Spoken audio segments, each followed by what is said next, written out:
Assalamualaikum Pak Ustadz. Waalaikumsalam warahmatullahi wabarakatuh. Amin ya rabbal alamin. Ini kan biasanya Pak Ustadz itu kalau paru kena, itu orang kadang, ini maaf ya, dokter tuh kadang-kadang bilang, ini gara-gara rokok gitu. Oh enggak ngerokok, pasif. Nah, pokoknya dikejar ke situ. Ini enggak benar itu Pak Ustadz ya? Enggak. Allahu Akbar. Teman saya ngerokok sampai mati, nggak pernah kanker, nggak pernah kena paru, gitu ya? mati aja dia. Kan gitu ya, mati. Oh, tetap mati ya, tetap mati. Iya, ngerokok. Ya hidupnya itu kalau nggak megang rokok itu udah nggak bisa. Tapi nggak pernah kena paru. Kenapa? Lah orangnya nyantai, nggak emosional, nggak nyimpen marah. Dia ngerokok kayak apa? Masuk asap, ya aman aja parunya. Tiap kali dia, tiap tahun atau 2 tahun sekali atau setahun sekali lah minimum, dia itu selalu check up ronsen dan bersih gitu. Bersih aja. Bukan berarti kalau ngerokok santai kamu ya, boleh itu Pak Ustadz ya. Apa ya benar. Kalau ya sebenarnya di titik itu, jadi marahnya. Nah teman saya enggak, dia enggak pemarah, dia nyantai orangnya, selengean, nyantai aja. Nah bagi mbak-mbak yang ingin tidak terkena kanker, ayolah berusaha mulai hari ini belajar untuk memahami bahwa hormati orang tua itu tidak sekedar kita melihat orang tua terus tangan begini ya, tidak seperti itu hormat bendera, hormat komandan. Pak Ustadz mau tanya, itu marah anak yang seseorang yang kena kanker payudara itu selalu disimpan ya Pak Ustadz ya? Insya Allah rata-rata disimpan. Kalau dia melawan misalnya gini, kamu keluar jangan malam-malam gitu. Mau ini enggak malam ini. Nah kalau kayak gitu bagaimana itu Pak Ustadz? Kan dia juga dia marah atau dia pokoknya ada aja alasannya gitu Pak Ustadz? Nah itu nanti seorang anak itu. Ya. Itu nanti kan ada pembelaan diri di dalam cara berpikir. Nah, pembelaan diri di dalam cara berpikir yang kalau dinasihatin si anak itu selalu ngelawan. Kan gitu nih, selalu umpamanya nih. Nah, pertanyaan saya adalah kenapa anaknya kok ngelawan orang tuanya? Pasti ada sebabnya maksudnya. Insya Allah pasti ada sebabnya, kan gitu. Tinggal saya tanya, kenapa anaknya lawan orang tuanya? Oh, bukan langsung terkena penyakit. Loh ya nggak bisa. Loh kalau kamu ini terkena penyakit, kamu milih penyakit yang mana nih? Jantung koroner atau stroke? Milih yang mana kamu? Sama, ndak enak semua ya Pak. Penyakit kok enak. Jadi si anak yang seperti itu harus diurut. Nah ini kan cerita dari kamu nih ceritanya. Kamu harus tahu kenapa anak ini, apakah orang tuanya yang sama seperti si anak, punya tipikal yang frontal seperti itu, apakah si anak itu ngerti kesalahan orang tua atau bagaimana nih menurut orang tuanya frontal? Orang tuanya frontal. Turunannya lebih frontal lagi atau bisa direm sebenarnya itu Pak Ustadz? Itu kalau orang lain biasanya turunannya itu lebih frontal. Tapi kalau kamu nggak frontal sebenarnya. Kalau orang lain itu biasanya lebih frontal daripada orang tuanya. Nah, khusus untuk kamu turunanmu nggak frontal sebenarnya. Tapi kalau mamanya anakmu itu kamu anggap frontal, berarti yang paling frontal siapa? Bapaknya. Bapaknya berarti. Kan enggak gitu urutannya Itu. Kamu mintanya gimana sekarang? Kan saya tanya ya. Kamu mintanya gimana? Oh gitu. Iya, biasanya seperti itu. Jadi si anak ini bagaimana? Nah itu bukan persoalan yang harus anakku yang salah. Ya tidak bisa seperti itu. Orang tuanya harus belajar bagaimana ya anak kok seperti itu ya enggak cuma introspeksi, melakukan aktivitas yang menjadikan baik di hadapan Allah. Karena nanti kalau menjadikan baik di hadapan Allah Ta'ala itu mudah-mudahan anaknya nanti dirubah. Kayak umpamanya ini kamu nih, kamu kan berdoa agar anak kamu soleh atau soleha, kan begitu.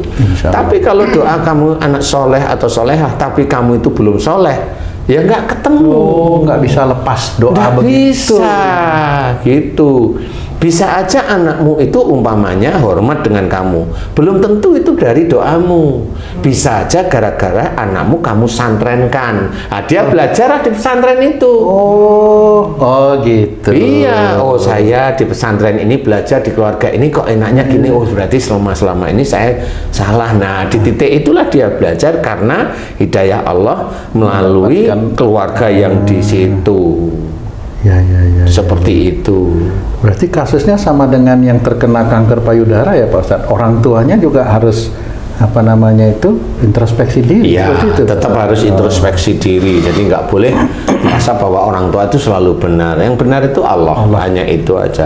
Berarti kalau kita bagaimana anak ini berbakti tadi yang dari contoh Ustadz tadi bilang dia bakti sama orang tua, jadi dia nurut nih dinikahkan.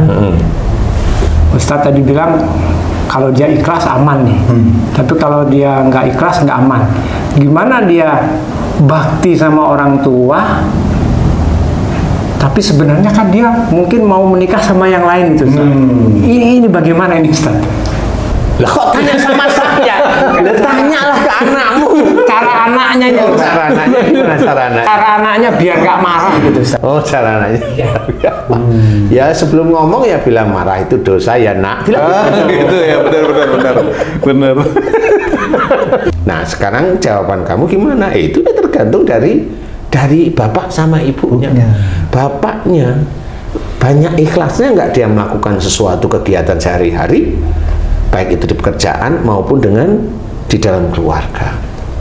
Ibunya sama, banyak nggak dia keikhlasan yang dilakukan sehari-hari untuk menjadi istri dari suaminya. Bapak ibunya banyak nggak keikhlasan yang diberikan pada orang tuanya. Nah dari titik ini ada kesimpulan menurut saya, ini menurut saya nih kan, kalau menurut Allah kan nggak tahu ya, menurut saya ada sisi baik dari bapaknya, ada sisi baik dari ibunya. Nah anaknya relatif biasanya agak banyak nurut. Oke, berarti nggak bisa dipotong separuh dari kejadian ini. Anaknya harus bagaimana? Nggak bisa. Kan nggak bisa. Ada takdir sebelumnya. Itu kan menguji. Mamanya kamu dulu tuh ngeyel dengan orang tuamu. Kalau anakmu ngeyel normal. Nah, kenapa? Harusnya umpamanya dia itu bisa hormat karena dari sisi agama faham, kenapa dia berani melawan omongan orang tua? Kan begitu. Nah, kalau memang kayak kamu, gimana anak itu bisa ikhlas dengan tinggal bapak ibunya gimana? Dia mengerjakan sesuatu keadaan, baik keadaan sehari-hari suami istri maupun dengan si suami istri dengan orang tua, dengan mertuanya ini bagaimana? Kalau dia itu dengan orang tuanya baik, suami istri baik, insya Allah anaknya itu di lingkungan itu aja. Bisa aja umpamanya anakmu itu mau kamu nikah sama iya pak, kan seneng kamu. Iya, bener. Kok anakku mau tak jodohin? Kamu pengen ngerti rahasianya? Nggak tahu, anak-anakmu belum punya pacar. Nah, pantesan mau kan? Iya. Lu kan nggak ngerti, tapi coba tanya. Kamu punya pacar? Enggak ya? Lu kan bener. Kebetulan nih. Nah iya, itu tergantung. Makanya kalau memang orang tuanya tadi baik, kemudian suami istri juga baik, ke orang tua, ke mertuanya baik, kemudian ke sehari-hari baik, insya Allah anaknya itu diambilkan yang gampang-gampang kok.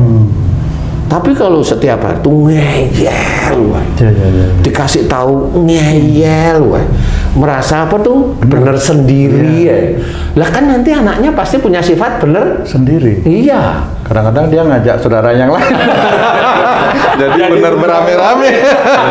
Jadi ayahnya dihajar sama anaknya. Gitu. Makanya ini adalah ilmu sebenarnya. Jadi ilmu yang bisa kita pelajari dan kita itu jangan melakukan hal-hal tersebut. Ini ilmu adab, ilmu akhlak, sifat perbuatan yang tidak baik yang sebenarnya itu bisa diturunkan oleh Allah Ta'ala pada anak cucu kita sebenarnya.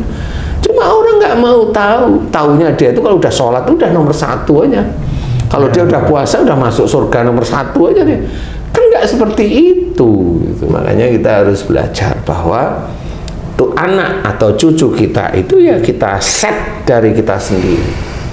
Kesolehan anak kita itu yang kita set dari kita sendiri. Nggak ada yang instan.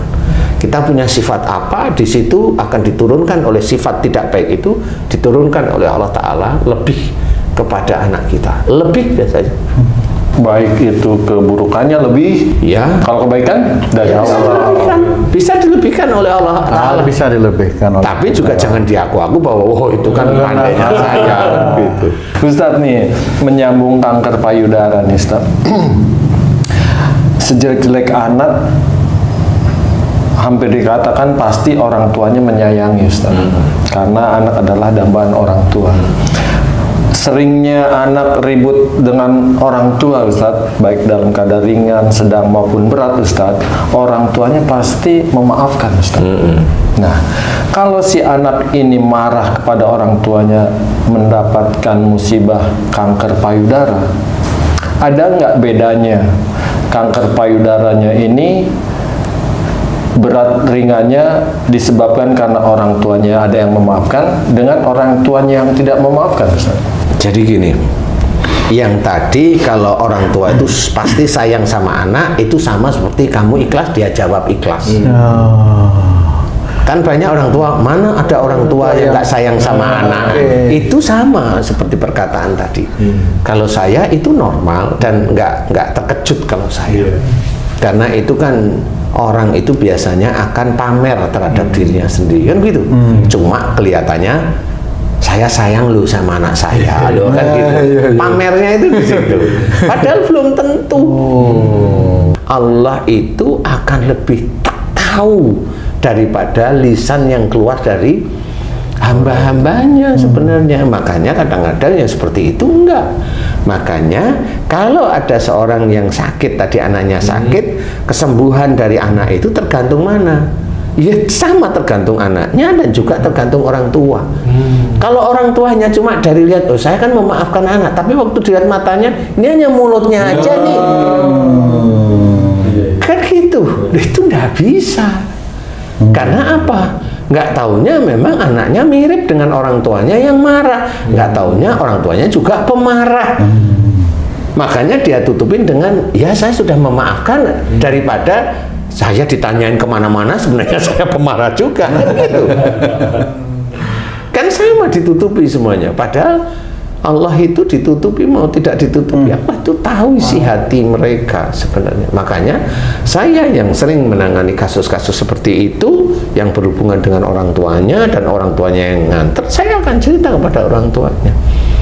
Ya beginilah kalau orang tua tidak paham tentang kehidupan sehari-hari. Saya bilang, saya bukan menyalahkan ibu, saya bukan menyalahkan bapak, tapi ayo introspeksi. Karena dalam menangani kasus-kasus seperti ini, kanker, saya selalu memberikan nasihat. Jadi kalau mbak, ibu, bapak paham, berubah semuanya. Nah pada saat berubah, bapak, perubahan itu tobatnya betul-betul taubatan nasuha, ibu juga sama, mbak juga sama. Nah ini baru dinilai oleh Allah Ta'ala. Nah proses yang seperti ini dinilai nih setiap harinya. Jadi tidak atau belum tentu setiap orang berdoa itu langsung dikabulkan, belum tentu. Ini harus dilihat oleh Allah Ta'ala. Nah dari proses inilah mudah-mudahan nanti Allah memudahkan sehingga kanker payudara itu mulai dihilangkan oleh Allah Ta'ala, dihilangkan oleh Allah terus menerus. Insya Allah itu bisa diberi kesembuhan oleh Allah. Nah begitulah insya Allah bagaimana kita mengetahui munculnya kanker payudara. Mudah-mudahan ini manfaat bagi kita semuanya. Amin ya rabbal alamin. Wallahu a'lam. Alhamdulillah, terima kasih banyak Pak Ustadz penjelasannya. Sahabat beriman dimanapun berada, sampai di sini perjumpaan kita kali ini. Terima kasih atas perhatiannya. Wassalamualaikum warahmatullahi wabarakatuh. Waalaikumsalam warahmatullahi wabarakatuh.